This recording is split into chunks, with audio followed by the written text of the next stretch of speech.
Bueno, lo de Andalucía verdaderamente es de cártel mexicano, pero es que hay otros excesos en este país que se dan en esta legislatura de Zapatero realmente asombrosos. Por ejemplo, el de Melilla y la compra de votos. En Melilla solamente hay 75.000 habitantes, pero y casi se conocen todos. Pero bueno, lo que ha pasado allí es verdaderamente espeluznante. El secretario general del Partido Socialista de Melilla, Dionisio Muñoz, y el presidente de Coalición por Melilla, Mustafa Berchan, al igual que otras 25 personas, están imputados por la presunta comisión de un delito electoral y falsedad de documentos públicos por una supuesta compra de votos en las elecciones generales de 2008.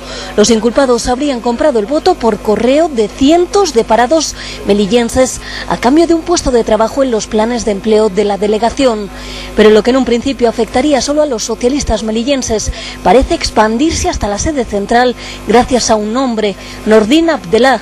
Abdellah acusa a José Blanco de intentar sobornarle, y es que a cambio de retirar la denuncia se le ofreció un puesto de trabajo en la administración sin tener que asistir a la jornada laboral y cobrando de forma mensual hasta al menos el final de la legislatura. Una oferta que se realizó el 10 de marzo en el Hotel El Puerto de Melilla, después de que el ministro de Fomento se reuniese en Madrid con Muñoz y Berchan. Entre otros temas sobre la mesa, el tema espinoso de la denuncia presentada. Este testimonio podría apoyar la tesis que el gobierno melillense defendió desde el primer momento. Según ellos, tanto Zapatero como Blanco estarían al corriente de esta trama de votos corruptos. Es decir, que el Travolta, que le veían antes bailando en la discoteca, se dedica a las cosas más abyectas y sucias que se puede dedicar un político: comprar votos a cambio de empleos de caridad prácticamente. Qué cosa tan abyecta. Esto de comprar votos, Balbás, vamos. Bueno, si se prueba y judicialmente está el proceso, puede ser también delito electoral. Es decir, que esto es un tema... Está imputado por delito electoral. Se trata de vulnerar la voluntad del pueblo de Melilla, que para alterar la votación de la ciudad de Melilla, ¿no? Es una ciudad autónoma de Melilla. Es decir, yo creo que hay aquí varias cuestiones también importantes, ¿no? Por un lado, las estructuras políticas que hemos construido, y en concreto las comunidades autónomas, son realmente grandes redes de clientelismo, porque si solo sucediese en una, diríamos, ¡oh, qué malos son! Pero es que resulta que prácticamente la totalidad de las comunidades autónomas tienen problemas de este carácter. Tienen un problema de opacidad. Realmente, como habéis dicho antes, los equipos de gobierno se ocupan de oscurecer las cuentas públicas y a dónde van destinados esos fondos, y además se destina a toda una red de amigos en los que se están pagando los favores que te hacen políticamente para que continúes en el poder.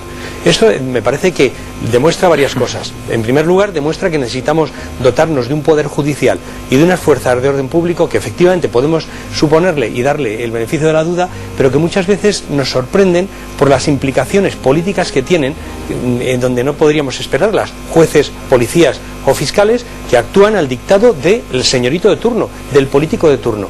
Es decir, necesitamos un poder judicial mucho más independiente, necesitamos unas estructuras políticas que efectivamente estén controladas y deshacernos, como decíais antes, de toda esa maraña de empresas públicas que lo que hacen es ocultar a los corruptos, ¿no? José Antonio Bonago, ¿vamos con Plasencia? Muy bien. ¿Te parece bien? Vamos a resumirles lo ocurrido en Plasencia. La alcaldesa de Plasencia será por tercera vez consecutiva la candidata socialista para las elecciones municipales de la localidad cacereña. Este hecho no sería noticiable si no fuera porque Elia María Blanco está imputada en 4 delitos de corrupción.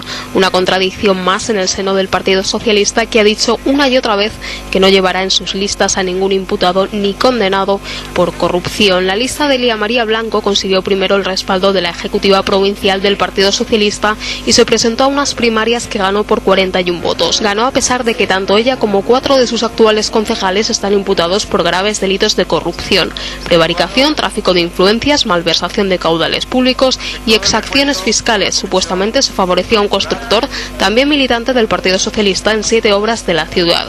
Se acusa a la alcaldesa y a los 4 concejales de fraccionar las facturas para no sacar las obras a concurso público por un valor cercano a 1,5 millones de euros. La alcaldesa ha recibido el apoyo del expresidente de la Junta de Extremadura, Juan Carlos Rodríguez Ibarra, quien incluso ha llegado a decir que pondría la mano en el fuego por ella.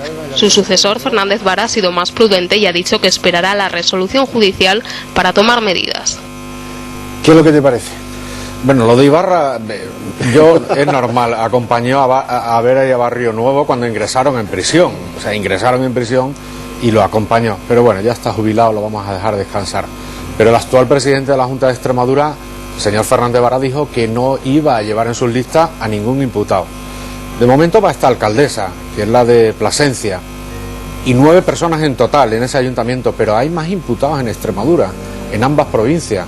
La alcaldesa de Moraleja, imputada, es candidata, el alcalde de Alburquerque, también imputado en otros temas, va de candidato, y tenemos el lío de Olivenza, que lo tenemos en los tribunales, y que probablemente también termine en imputaciones, pero de ahí no sabemos absolutamente nada desde hace un año, cosa que nos extraña muchísimo, siendo los que hemos instado al Ministerio Fiscal a que se investigue, teniendo constancia que ha habido declaraciones en el juzgado, y sin embargo no se nos ha dicho nada. Lo que estamos hablando antes, hay cosas que no se entienden cuando uno forma parte del proceso, inicia una acción judicial, que no se nos dé traslado. ¿Tú crees que los ciudadanos en Extremadura se han enterado de estos casos de corrupción y los van a tener en cuenta?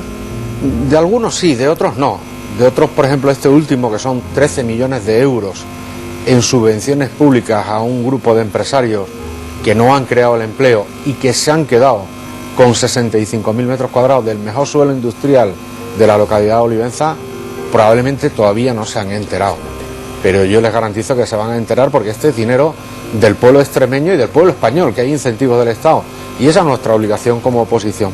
Ricardo Ruiz de la Sala. Yo quiero traer a la memoria de los espectadores y de los oyentes cómo actúa la justicia en España cuando realmente hay una voluntad de perseguir. Aquí hemos contado y hemos visto cómo se interviene una entidad, como fue el caso de Afinsa y Fórum Filatélico.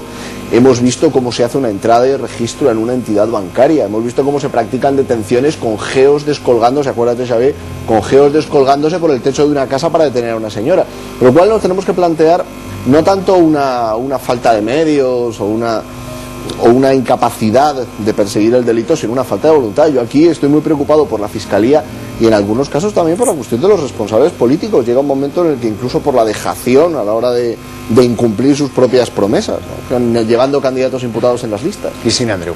Sí, yo quería decir que en la última reforma del Código Penal, en abril del 2010, UPyD, Rosa Díez en el Parlamento propuso que se impidiese que los cargos públicos imputados en delitos de corrupción grave con suficientes indicios, etcétera, por apreciación del juez, no pudieran ocupar cargos públicos, y quiero recordar aquí que el PSOE y el PP votaron en contra, y ahora en la reforma de la ley electoral en enero sí que se nos ha aprobado una modificación propuesta también por UPyD para que cargos públicos condenados en primera instancia, es decir, que todavía no es sentencia firme, sino que ha habido una primera sentencia donde ya han sido condenados y no puedan ocupar los cargos públicos. Y lo que quiero decir es que eso puede tener consecuencias incluso inmediatas, porque podrían ser en estos momentos incompatibles con los puestos que desempeñan. Yo lo que creo, primero, bueno, con respecto a la presencia en la lista de imputados, a mí me parece vergonzoso, pero me parece vergonzoso desde un punto de vista político. Claro. Jurídicamente, hay una cosa que se llama presunción de inocencia. Nadie puede determinar por ley, porque desde mi punto de vista sería inconstitucional, que un imputado esté en una lista electoral. Es decir, no se puede obligar. ¿Por qué? Hombre, porque yo entiendo que hay una cosa que se llama presunción de inocencia que hay que respetar. Pero sí es verdad que políticamente es un poco impresentable, ¿no? Hombre, lo que pasa es que en Extremadura a mí me llama muchísima atención, porque al final... Javier, entonces es una pregunta que a mí me parece la básica, es decir, ¿los ciudadanos se enteran? Pues no, en general se enteran poco, y se enteran poco porque primero los cargos del Partido Socialista no son esposados con la mano una delante y detrás para que no puedan ni andar y los sacan las televisiones. O sea que el caso Plasencia no lo tratan, claro, en la Noria no lo tratan. Y luego hay un Wyoming no se encarga de esto. Hay un elemento trascendental, porque todavía no hay, que yo conozca, en ningún caso importante, un fiscal imputado por su actuación negligente, pasiva y tal, hasta que la Fiscalía no sufra las consecuencias igual de la corrupción, que yo creo que es evidente en algunos casos, no habrá ningún problema, porque sigue en el dictado, está en el estatuto de la Fiscalía, está vinculado al fiscal general del Estado y por lo tanto tiene una estructura jerárquica. En el caso de Olivenza hemos pretendido personarnos y se nos ha denegado la personación por parte de una juez con una simple providencia de 2 líneas, diciendo: ustedes no se pueden personar. Oiga, que yo he llevado el dossier aquí a la Fiscalía. ¿La motivación? No, ninguna, aunque dicen las normas que tiene que ser sucinta la motivación. Nada, y ahora hemos tenido que recurrir la providencia, tendremos que esperar un auto o hacer lo que hicimos ayer, que fue querellarnos contra ese alcalde de esa localidad que ha permitido semejante barbaridad. Soria. Bien, yo quiero expresar una opinión en esta materia que no es coincidente con la que se ha expresado aquí esta noche. Vamos a ver, un imputado en el derecho positivo español es una persona que puede ir a declarar ante un juez con un abogado, por contra a lo que es un testigo que tiene que ir sin abogado. Punto 1. 2. Yo he estado imputado siendo vicepresidente del Gobierno de Canarias y consejero de Economía y Hacienda. Me interponen una querella criminal, desde mi punto de vista, sin ningún tipo de fundamento. Estuve condenado con la pena de telediario durante varios años. Aporté desde el primer momento, desde el primer minuto de la querella, toda la documentación financiera bancaria que acreditaba que la acusación que se me hacía era falsa, y sin embargo la pena de banquillo y de telediario no me la quitó nadie. Quiero decir que, claro, Cristina hablaba, no deberían presentarse, deberían dimitir, dependiendo de determinados casos. No he dicho o eso. dependiendo... He dicho que lo que nosotros propusimos que se votó en contra en el Parlamento fue la suspensión cautelar. No. Sí, pero tú imagínate, pero en cambio, que yo hubiese dimitido cautelarmente, hubiese dimitido cautelarmente, suspensión cautelar. Pero en cambio, en la reforma de la ley electoral, yo era vicepresidente del Gobierno de Canarias, por el lado. Le voy a poner un caso muy concreto. Supón tú que tú tienes un adversario que es candidato, le pones una denuncia, el juez lo llama como imputado, de acuerdo a esa regla, oye, no te presentes. Pero una denuncia no conlleva directamente la imputación. Pero ¿y si lo que se ha aprobado en la reforma de la ley electoral ahora es que no puedan ocupar cargos públicos que han sido condenados en una primera instancia. Tampoco la sentencia es firme, todavía cabe recurso, porque es primera instancia, pero en cambio se ha aprobado en la ley electoral y eso conlleva que en estos momentos... Yo estoy de acuerdo con mal eso, pero eso es una cosa y otra, que una imputación, insisto, es muy importante que se sepa, es una persona que puede ir a declarar con su abogado, pero en España, en España se asimila imputado a condenado. Cuando leen un periódico imputado está diciendo no, condenado. Yo estoy totalmente de acuerdo con lo que acaba de decir. Es verdad que una imputación no da lugar a vencer la presunción de inocencia. Pero es que aquí se ha hecho campaña electoral por parte de dirigentes socialistas diciendo que no iban a llevar a nadie que estuviera imputado. Claro. Y yo tengo toda la comunidad llena de chinchetas de imputados. Ni a tráfuga. Sí, allí tenemos el caso de Benidorm que... Ese es el problema. Lo que yo sí quería decir es que hay una cosa evidente. Qué casualidad que siempre en la época de gobierno socialista pasa lo mismo. La corrupción vuelve a ocupar el primer lugar en los rankings de preocupación de los ciudadanos. Y cuando gobierna el Partido Popular en España se vuelve a la normalidad. Llegando más al hueso que nunca, porque mirando el caso Faisán. Aquí evidentemente la actuación de la Fiscalía depende del gobierno, al final. Y la policía depende del gobierno. Aunque Rubalcaba ahora quiera echarle la culpa a los policías y quitarse el Faisán de lo alto, aquí hay responsabilidades políticas y la policía y la Fiscalía actúan por orden del gobierno. Y al final, lo que dice José Manuel, es decir, se persigue al oponente, se persigue al Partido Popular por parte de la Fiscalía y por determinados miembros de la policía, porque hay que decir y dejar claro que la policía y la Guardia Civil cumple perfectamente sus cometidos, si bien hay algunos miembros de ese cuerpo que reciben órdenes políticas y ejecutan esas órdenes políticas, ¿no? Por lo tanto, esa es la situación real de España. Y ahora se está viendo en muchísimos casos, porque tenemos el asunto de espionaje a la alcaldesa de Ciudad Real, y al final siempre el Partido Socialista, o por un lado o por el otro, te aparece vinculado con las tramas, con los problemas de fontanería de Estado, y al final es siempre la misma historia. Nos llevan al paro, a los españoles, a la fontanería de Estado y a las cloacas de Estado, y a las situaciones de engaño y de persecución al oponente político. Balbás. Bueno, yo creo que